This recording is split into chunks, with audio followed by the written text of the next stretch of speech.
Merci beaucoup d'être là, bienvenue.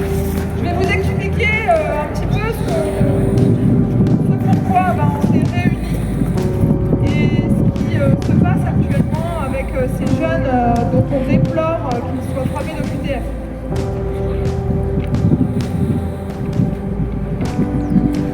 Alassane, Sibara, Ibrahima sont trois jeunes que nous ne connaissions pas et qui ont contacté RESF, notre association, comme tant d'autres avant eux. J'ai une OQTF. Trois mots qui nous replongent systématiquement dans l'embarras et la honte.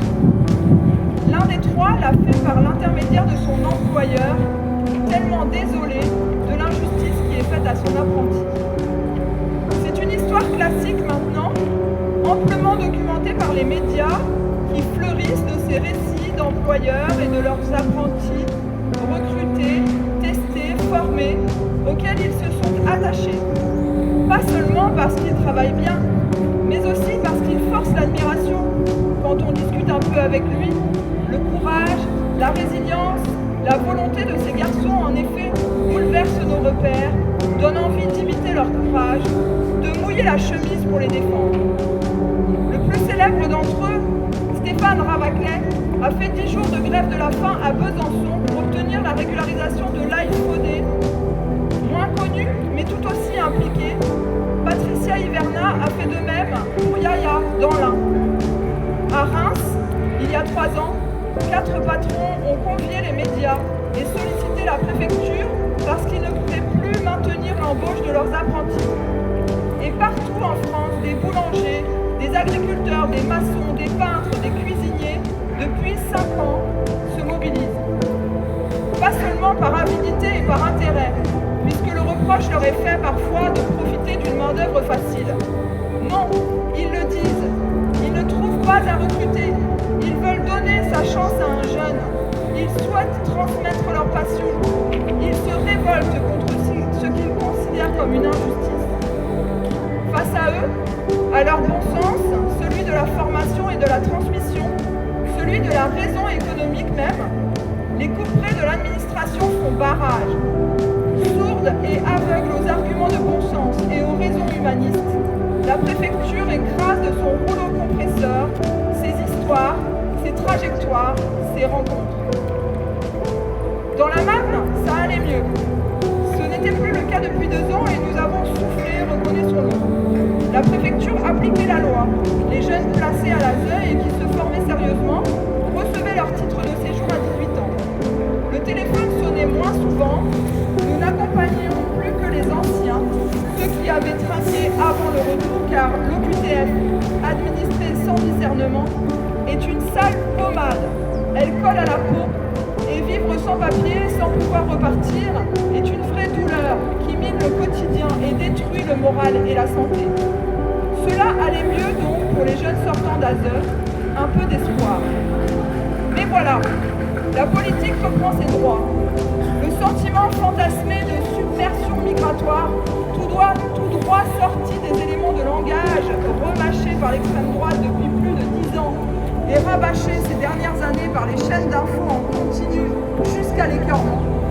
Ce pseudo-sentiment aboutit d'abord à la loi Darmanin de janvier 2024 qui allonge toutes les durées d'empêchement et de non-droit qui frappent les étrangers, et ensuite à la circulaire Retailleau de janvier 2025 qui ordonne au préfet de réduire comme peau de chagrin les régularisations à titre exceptionnel. Ces régularisations à titre exceptionnel sont justement celles dont devraient pouvoir bénéficier Drissa et Djigiba que nous accompagnons sans l'ASE depuis 2019 parce qu'ils n'ont pas été reconnus mineurs et que la loi ne prévoit rien pour leur cas. Ils sont eux aussi formés, employés et essentiels à leurs employeurs. Ils devraient pouvoir être régularisés sur la base du travail et justement, c'était la caution sociale de la loi Darmanin de cette régularisation des travailleurs des métiers en tension, gentils avec les gentils, méchants avec les méchants, répétait-il à l'envi. Eh bien, force est de constater que celles et ceux qui ont voté cette loi en faisant confiance à la caution ont été trompés. La liste des métiers en tension parue le mois dernier est loin de correspondre aux besoins par les secteurs d'activité. L'hôtellerie-restauration n'y figure qu'à la marge et les métiers du bâtiment en sont quasiment absents. Résultat, l'OQTF de Djigiba, qui a 2 CAP en cuisine, mentionne noir sur blanc que cuisinier n'est pas un métier en tension. Comment vous dire? Cette politique du chiffre et du rejet, impulsée par les ministres de l'Intérieur successifs, ont des conséquences très concrètes sur la vie des jeunes. Elles les font basculer dans la précarité, le désespoir et la dépression, avec le risque immense d'être tentés par leurs corollaires, la délinquance, le trafic et des pratiques illicites, et d'accréditer la thèse bien répandue, migrant égale délinquant.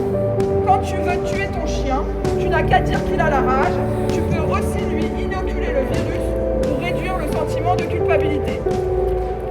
Bref, nous connaissons ces jeunes, nous les soutenons, nous les accompagnons parfois depuis de longues années, et nous n'acceptons pas le sort qui leur est fait. Nous voulons l'affirmer haut et fort. Nous refusons la dérive terrifiante que connaît aujourd'hui notre pays, dérive encouragée par les faiseurs de haine qui colportent des mensonges, des amalgames et des simplifications honteuses. Cette dérive a des conséquences concrètes sur des vies prises en otage. L'OQTF brise des élans, détruit concrètement l'équilibre physique et psychique des jeunes qui la reçoivent. Nous savons que notre pays, que notre économie a besoin de forces vives à court et à moyen terme, ne serait-ce que pour payer nos retraites. Nous savons que l'avenir est à la fin des prédations mortifères qui pénalisent les économies des pays d'origine, au partage des ressources et au rééquilibrage des modes de vie. Nous ne pouvons plus supporter d'avoir tant quand les parents de ces jeunes n'ont rien, ce qui les contraint à l'exil. Nous ne pouvons supporter qu'après avoir pris tant de risques pour venir chercher ce à quoi, comme tous les enfants, ils ont droit, une formation et un avenir, ils se retrouvent à la rue à 18 ans, à 20 ans, à 22 ans, contraints d'errer et de fuir encore. Nous pensons que les trajectoires de ces jeunes sont des pistes pour l'avenir de notre planète, parce qu'ils se forment, qu'ils apprennent et peuvent constituer demain une nouvelle élite, celle qui, soutenant le développement de leur pays d'origine, pourra aussi bâtir les ponts qui manquent aujourd'hui entre ici et ailleurs, en favorisant la paix et la concorde dans un monde qui n'a jamais été aussi instable. Enfin, et c'est peut-être le plus